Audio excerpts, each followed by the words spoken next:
नमस्कार दोस्तों, हम अब हमारा एक नया एक्सपेरिमेंट परफॉर्म करेंगे जो है UJT as a relaxation oscillator. ये सर्किट ऑसिलेटर है जिसमें हम यूजेटी को यूज़ करेंगे ऑसिलेशन करने के लिए। यूजेटी का यहाँ पे हमारा जो एक्सपेरिमेंट है उसका नाम है UJT as a relaxation oscillator. यहाँ पे क्यों इसे रिलैक्सेशन ऑसिलेटर कहा गया है? क्योंकि बहुत टाइम के लिए यूजेटी आपको बंद रहेगा, उसको इसका मतलब होता है रिलैक्स रहेगा, लेकिन वो थोड़े टाइम के लिए ऑन होता है और उस टाइम के लिए ये आउटपुट देगा। तो हम इसे कैसे ऑन ऑफ करेंगे? तो इसके लिए हम इनपुट में एक रेजिस्टेंस और कैपेसिटेंस का चार्जिंग और डिस्चार्जिंग यूनिट लगा देंगे। तो ये रेजिस्टेंस जो लगे हुए हैं और एक कैपेसिटेंस है, तो इससे क्या होगा कि वीसीसी से जो करंट आएगा तो ये कैपेसिटर को चार्ज करवाएंगे। जब कैपेसिटर एक पर्टिकुलर वोल्टेज यानी वी मैक्स या वी पिक तक चला जाते हैं तो ये यूजेटी को ऑन कर देते हैं। जैसे यूजेटी ऑन हो जाता है तो इसमें से इस ओसीसी से लेके B2 और B1 में से करंट फ्लो होना शुरू हो जाता है। तो ये जो R4 रेजिस्टेंस है लोड में, उसके अक्रॉस में करंट फ्लो होगा और हमें एक आउटपुट वोल्टेज मिलता है। लेकिन क्या होता है कि इसका जो एमिटर और B1 जो टर्मिनल है वो भी शॉर्ट हो जाते हैं यूजेटी के। इससे क्या होता है, करंट अपना जो कैपेसिटर है इसको यहाँ से एक ऐसे पाथ मिलता है, इसलिए जो चार्ज हुआ कैपेसिटर है उसमें जो वोल्टेज अवेलेबल है वो इस डायरेक्शन में डिस्चार्ज हो जाता है।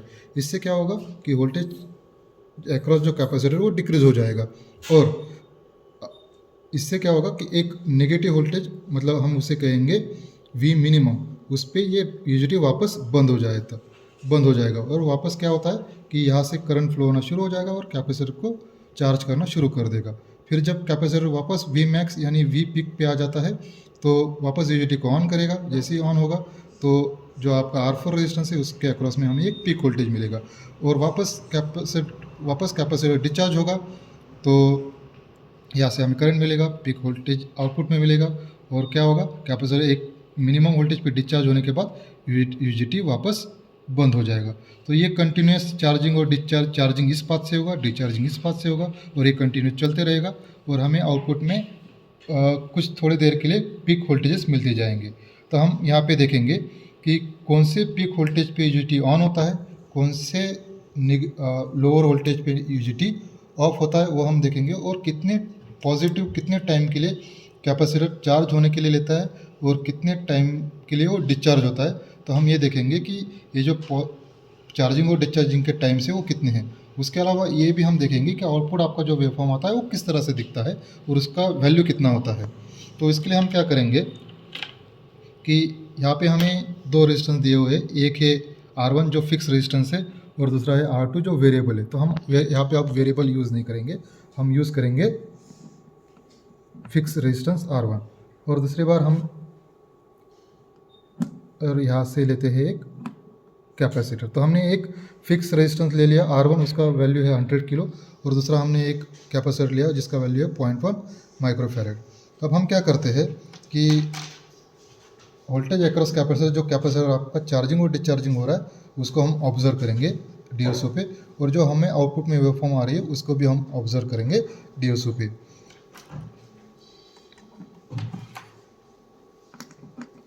तो हम एक CRO प्रोब लेंगे जिसे हम लगाएंगे कैपेसिटर के अक्रॉस में यहाँ पे। दूसरा हम एक CRO प्रोब लेंगे जिसे हम लगाएंगे आउटपुट में।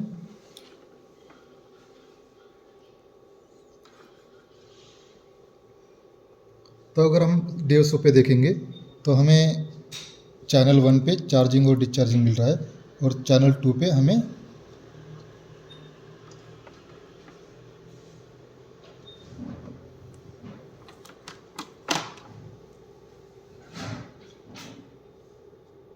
चार्जिंग 2 पे हमें पल्सेस मिल रहे हैं। तो हम इसे स्टॉप करके देख लेते हैं।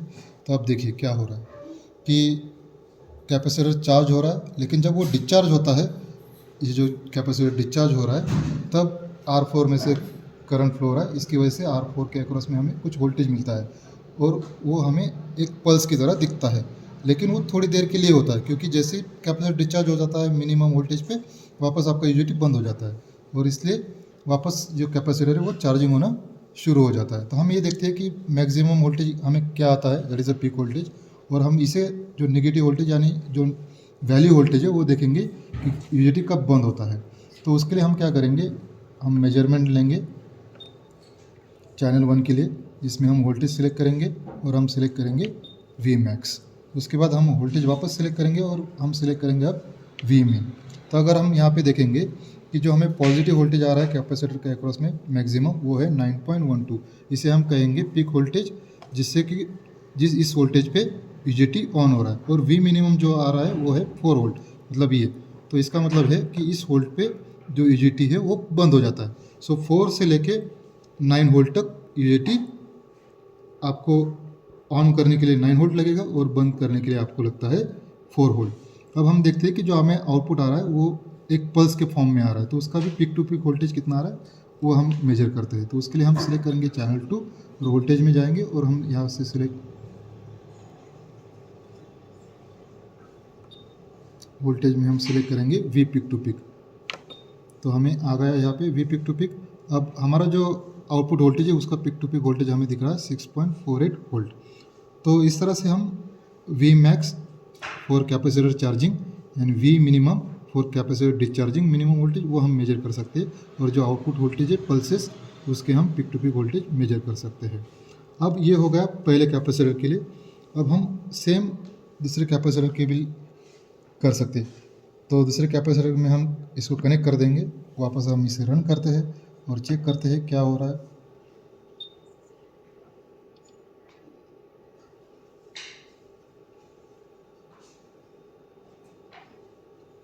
इसे स्टॉप करेंगे।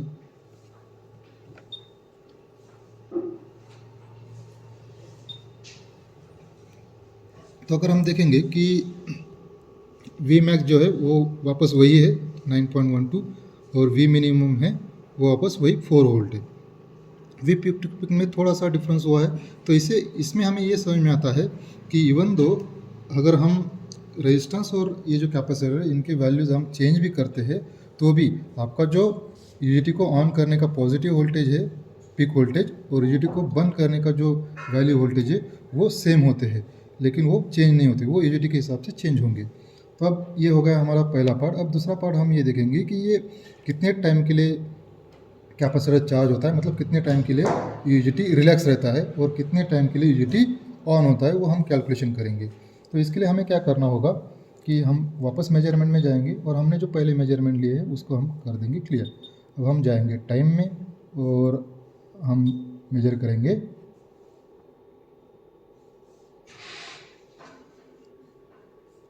Positive width for first cycle. तो चैनल 1 मैंने सिलेक्ट कर लिया और चैनल 1 में अब हम मेजर करेंगे कि कैपेसिटर कितने टाइम के लिए चार्जिंग हो रहा है, या फिर हम कह सकते हैं कि कितने टाइम के लिए यूजेटी बंद है।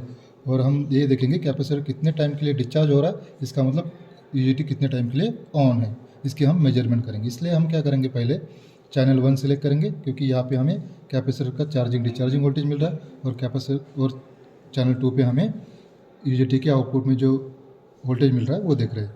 तो हम यहाँ पे देखेंगे टाइम में जाएंगे और हम यहाँ से लेते हैं पॉजिटिव विड्थ। तो इसे हम सिलेक्ट कर लेते हैं, वो आ जाएगा 11.2 मिली सेकेंड। और हम अब लेते हैं इसका डिस्चार्जिंग टाइम, तो इसलिए हम वापस टाइम में जाएंगे और हम सिलेक्ट करते हैं अभी माइनस विड्थ।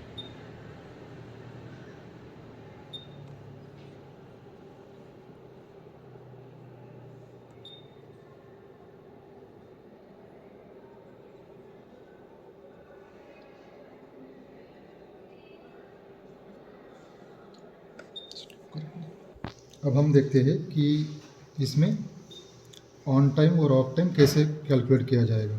तो इसके लिए हम क्या करेंगे कि हमें ये पता है कि कैपेसिटर का जो चार्जिंग टाइम है वही यूजेटी के लिए ऑफ टाइम है, और कैपेसिटर जितने टाइम के लिए डिस्चार्ज हो रहा है उतने टाइम के लिए आपका यूजेटी ऑन है। तो हम ऐसा कह सकते हैं कि अगर हम चार्जिंग टाइम मेजर करेंगे तो हमें यहाँ पे ऑफ टाइम मिलेगा, और अगर हम डिस्चार्जिंग टाइम मेजर करेंगे तो हमें यहाँ पे मिलेगा ऑन टाइम। या फिर हम उल्टा भी कर सकते हैं कि अगर हम यहाँ पे मेजरमेंट करते हैं, जैसे कि यहाँ पे अगर ऑफ टाइम मेजर करेंगे तो हमें चार्जिंग टाइम मिलेगा, और यहाँ पे अगर हम ऑन टाइम मेजर करेंगे तो यहाँ पे हमें डिस्चार्जिंग टाइम मिलेगा। तो हमारा जो आउटपुट सिग्नल आ रहा है उसी के लिए हम अब ऑफ टाइम और ऑन टाइम मेजर करते हैं। तो इसमें जो नेगेटिव सिग्नल है मतलब जीरो सिग्नल है वो है आपका ऑफ टाइम। तो उसके लिए हम क्या करेंगे कि हम जाएंगे मेजरमेंट में और यहाँ से हम सिलेक्ट करेंगे चैनल 2 और यहाँ पे लेंगे हम टाइम। टाइम में हमें सिलेक्ट करना है अब नेगेटिव विड्थ, क्योंकि ये जो सिग्नल है वो ज़ीरो है, तो इसका मतलब ये नेगेटिव विड्थ हमें मेजर करना है, तो इसको हम सिलेक्ट कर लेंगे। तो ये आ गया नेगेटिव विड्थ। अब हम उसके बाद लेंगे पॉजिटिव विड्थ। तो यहाँ से वापस टाइम में जाना है और हमें यहाँ पे सिलेक्ट कर लेना है अब पॉजिटिव विड्थ। जो पॉजिटिव विड्थ मतलब जितने टाइम के लिए आपको ऑन सिग्नल या हाई सिग्नल आ रहा है, तो इसे हम सिलेक्ट कर लेंगे।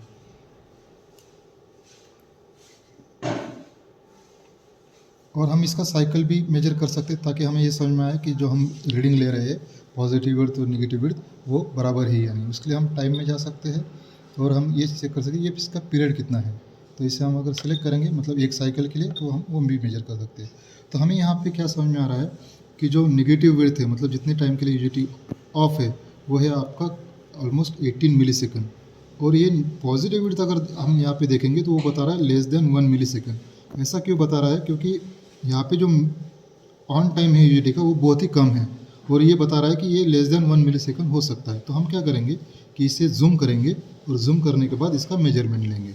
और अगर हम ये पीरियड देखेंगे मतलब ये सिग्नल के लिए तो वो 18.2 मिली सेकेंड है।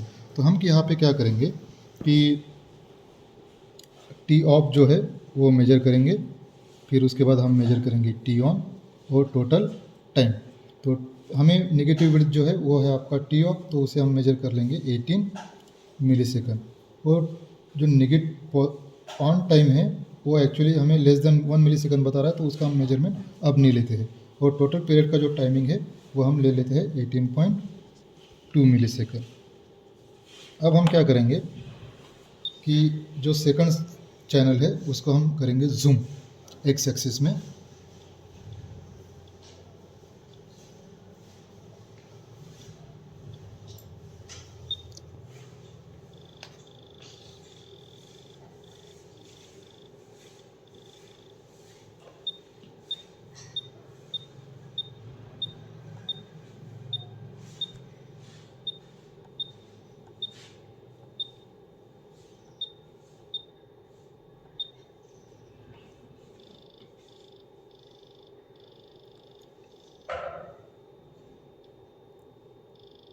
तो अगर हम यहाँ पे देखेंगे कि जूम करने के बाद क्या हो रहा है कि ये जो पल्स आपका पिक आ रहा था वो इस तरह से दिख रहा है एक्चुअली।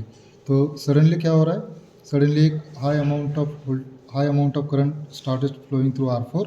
तो इसी वजह से हमें एक पिक वोल्टेज मिलता है और जैसे ही कैपेसिटर डिस्चार्ज होना शुरू हो जाता है तो वो धीरे धीरे आपका करंट उसमें से जो फ्लो हो रहा है वो भी कम होने लग जाता है। इसी वजह से वो जो वोल्टेज है R4 के अक्रॉस में वो भी कम होने लग जाता है और वो सडनली ज़ीरो हो जाता है। तो अब अगर हम देखेंगे तो यहाँ पे ये पॉजिटिव, इसका जो पॉजिटिव विड्थ है वो बता रहा है 100 माइक्रोसेकंड। तो यहाँ पे हम लिखेंगे 100 माइक्रोसेकंड। तो हमें टी ऑन सिर्फ 100 मतलब सिर्फ 100 माइक्रोसेकंड के लिए यूजेटी ऑन हो रहा है, बाकी सारे टाइम के लिए यूजेटी ऑफ है। इसीलिए हम ये कह सकते हैं कि maximum time of your cycle or the period the UJT is in off state or in relaxed state, so we can say this is a relaxation oscillator। अब हम और एक कर सकते हैं कि हम पहले जो कैपेसिटर था उसके लिए भी हम मेजरमेंट करवा सकते हैं। तो उसमें हम अगर चेक करेंगे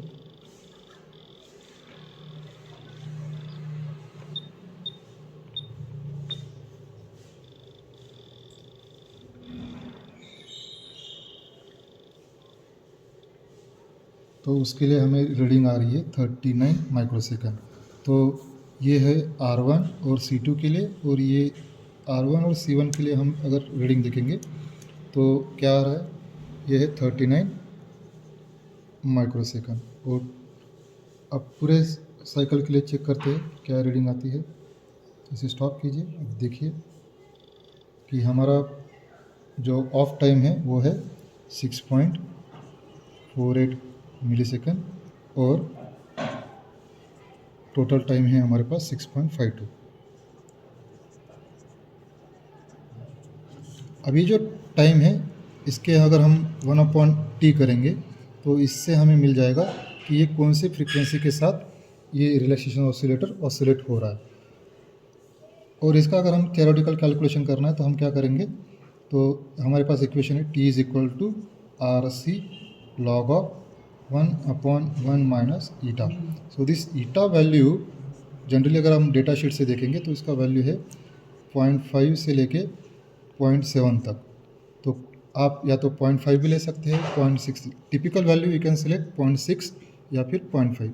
अगर हम 0.5 यहाँ पे लेते हैं और अगर हम कैलकुलेशन करेंगे तो देखते हैं कि हमारे पास R1 जो था उसका वैल्यू है 100 के और C1 है उसका वैल्यू है 0.1 माइक्रो फैरेड। तो इसके लिए अगर हम कैलकुलेशन करेंगे थियोरेटिकल तो देखते हैं हम ये क्या आता है। तो आर है हमारे पास 100 के, उसे हम मल्टीप्लाई करेंगे 0.1 माइक्रो से और इसको हम मल्टीप्लाई करेंगे log of 1 divide by 1 minus 0.5 से। तो हमने यहाँ पे ईटा 0.5 एज्यूम किया हुआ है। तो ये अभी आ रहा है 6.93 मिलीसेकंड, 6.93 मिलीसेकंड। तो अगर हम यहाँ पे देखेंगे तो हमें प्रैक्टिकली 6.52 मिलीसेकंड आ रहा था और थियोरेटिकली हमें 6.93 मिलीसेकंड आ रहा है। इसका मतलब है कि ये दोनों वैल्यू नियर अबाउट सेम है। तो हम थियोरेटिकली भी ये कैलकुलेशंस कर सकते हैं। तो ये प्रैक्टिकल इसमें हमें Vmax जो चार्जिंग टाइम है, चार्जिंग वोल्टेज है, जो कहाँ तक वी पिक वोल्टेज आ रहा है वो मेजर करना है। उसके बाद मिनिमम वोल्टेज जिस पे यूजेटी ऑफ हो रहा है वो मेजर करना है। जो हमें आउटपुट वोल्टेज आ रहा है उसका पिक टू पिक वोल्टेज क्या है वो मेजर करना है। उसके बाद हमें ये देखना है कि कितने टाइम के लिए यूजेटी ऑफ है, कितने टाइम के लिए यूजेटी ऑन है, और कितने टोटल टाइम के लिए हमें फ्रीक्वेंसी टाइम मिल रहा है जिससे हम फ्रीक्वेंसी कैलकुलेट कर सकते हैं।